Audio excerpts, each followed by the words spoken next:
अस्सलाम वालेकुम, welcome to my channel. उम्मीद है कि आप सब खैरियत से होंगे। आज हम बनाने जा रहे हैं जी मसाला भिंडी प्याज, जो कि गर्मियों में हर घर में बनाई जाती है और आई थिंक सबकी फेवरेट डिश है।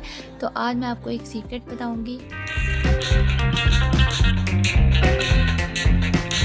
तो चलिए जी स्टार्ट करते हैं। बिस्मिल्लाहिर्रहमानिर्रहीम। सबसे पहले हमने देखना है क्या क्या हमें चाहिए।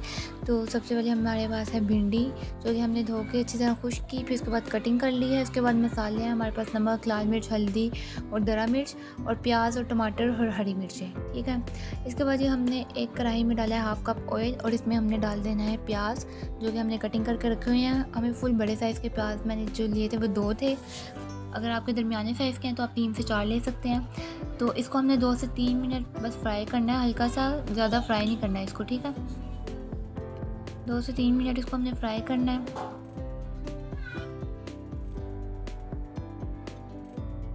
इसके बाद जी 2 से 3 मिनट फ्राई करने के बाद इसका हल्का सा कलर चेंज हुआ है, तो मैंने इसमें डाल दिया है टमाटर और हरी मिर्चें जो मैंने कट करके रखी हुई थी, वो डाल के अब हमने इसको मिक्स कर लेना है। ठीक है, और इसको हमने 5 से 7 मिनट फ्राई करना है कि जो टमाटर है वो सॉफ्ट हो जाए। ये देखिए टमाटर हमारे सॉफ्ट होना शुरू हो गए हैं। कोई इतनी मुश्किल रेसिपी नहीं है, ये बहुत ही इजी रेसिपी है। इसके बाद ही हमने इसमें 1 चम्मच नमक, 1 चम्मच लाल मिर्च, हाफ़ चम्मच हल्दी और हाफ़ चम्मच ही दरा मिर्च, जिसको कुटी हुई लाल मिर्च भी कहा जाता है, वो डालिए और उसको 2 से 3 मिनट हमें इसको फ्राई करना है कि जो मसालों का कच्चापन है वो दूर हो जाए। देखिए कितनी शाइनिंग इसमें आ गई है मसाले डालने से। इसको बस 2 से 3 मिनट हमने फ्राई करना है और थोड़ा सा इसमें हमने पानी शामिल करना है ताकि जो टमाटर में सॉफ्टनेस आ जाए।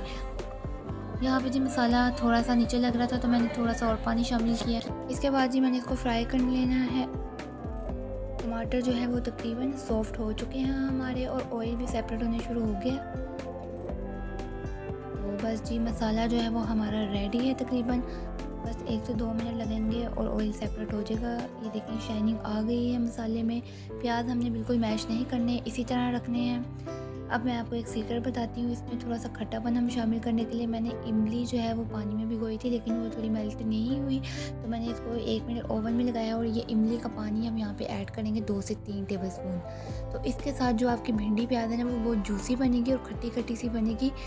मतलब इसमें एक दफ़ा ना आपने ये रेसिपी ज़रूर ट्राई करनी है, इसमें इमली का पानी डालने की। अगर मज़ा ना आया ना तो पैसे वापस।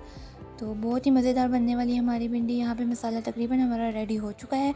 दूसरी तरफ अब हमने एक कढ़ाई लेनी है, उसके अंदर थोड़ा सा ऑयल शामिल करना है।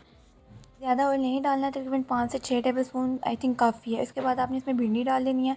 अब भिंडी में आपको मैं एक बात बताती हूँ, अक्सर लोगों की भिंडी ना फीकी बन जाती है। मतलब मसाला जो होता है उसमें नमक मिर्च सही होता है लेकिन भिंडी में टेस्ट नहीं आ रहा होता।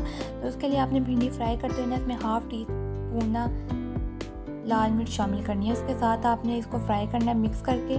देखिए इस तरह से मिक्स करेंगे तो आपकी भिंडी जो है ना कभी फीकी नहीं बनेगी, बहुत ही जूसी बनेगी और इसका स्पाइस भी ठीक आएगा।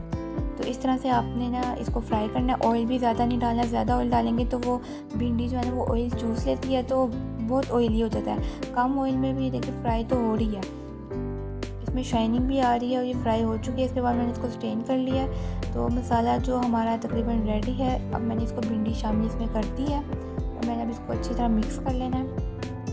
देखिए भिंडी में भी शाइनिंग आ रही है, हालांकि कम ऑयल में हमने फ्राई किया है। तो एक तो इस तरह आपका ऑयल भी ज़्यादा नहीं लगेगा और भिंडी भी बहुत जूसी बनेगी। देखिए अच्छी तरह से मसाला आपने जो है वो मिक्स कर लेना है और उसके बाद जो मज़ेदार सी भिंडी हमारी रेडी हो चुकी है। आपने इसको 2 से 3 मिनट दम देना है और ये देखिए जी मज़ेदार भिंडी प्याज जो है हमारे रेडी है।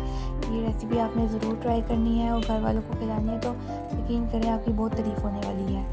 तो चलिए जी मिलते हैं हम नेक्स्ट रेसिपी में, तब तक के लिए बाय बाय।